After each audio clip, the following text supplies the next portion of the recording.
Matric ପରୀକ୍ଷାରେ କମ୍ mark ରଖିଥିବା ଯୋଗୁଁ ଛାତ୍ରୀଙ୍କ ଆତ୍ମହତ୍ୟା।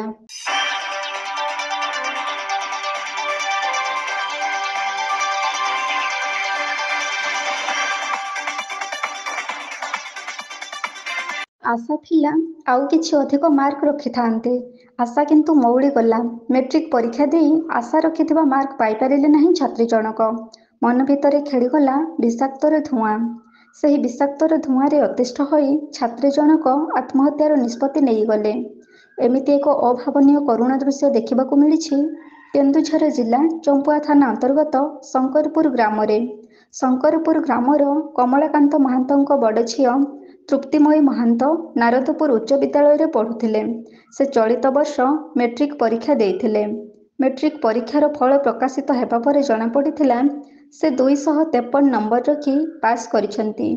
ସେ ଅଧିକ ନମ୍ବରର ଆଶା ବାନ୍ଧିଥିବା ବେଳେ 253 ନମ୍ବର ରଖିଥିବାରୁ ସେ ମର୍ମାହତ ହୋଇପଡ଼ିଥିଲେ। ଆଶାଠାରୁ କମ୍ ମାର୍କ ରଖିଥିବାରୁ ସେ ଦୁଃଖରେ ଭାଙ୍ଗିପଡ଼ି ଆତ୍ମହତ୍ୟା ପରି ଚରମ ନିଷ୍ପତ୍ତି ନେଇ ଘର ଭିତରେ ଫାଶୀ ଲଗାଇ ଆତ୍ମହତ୍ୟା କରିଦେଇଛନ୍ତି। ଝିଅର ଏଭଳି ଚରମ ନିଷ୍ପତ୍ତିରେ ପରିବାର ଲୋକ ସମ୍ପୂର୍ଣ୍ଣ ଭାଙ୍ଗି ପଡ଼ିଛନ୍ତି।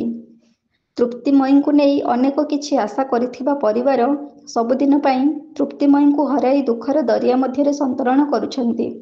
ତୃପ୍ତିମୟୀଙ୍କ ଏଭଳି ନିଷ୍ପତ୍ତି ଏ ଅଞ୍ଚଳରେ ଏକ ଭିନ୍ନ ବାତାବରଣ ସୃଷ୍ଟି କରିଦେଇଛି। କମ୍ ମାର୍କ ରଖି ଯେ ତୃପ୍ତିମୟୀ ଦିନେ ଏମିତି ନିଷ୍ପତ୍ତି ନେଇପାରିବେ ତାହା ପରିବାର ଲୋକ ମଧ୍ୟ ଜାଣି ନଥିଲେ। ଖବର ପାଇ ଘଟଣାସ୍ଥଳରେ ପୋଲିସ ପହଞ୍ଚି ତଦନ୍ତ କରୁଥିବା ଜଣାପଡ଼ିଛି।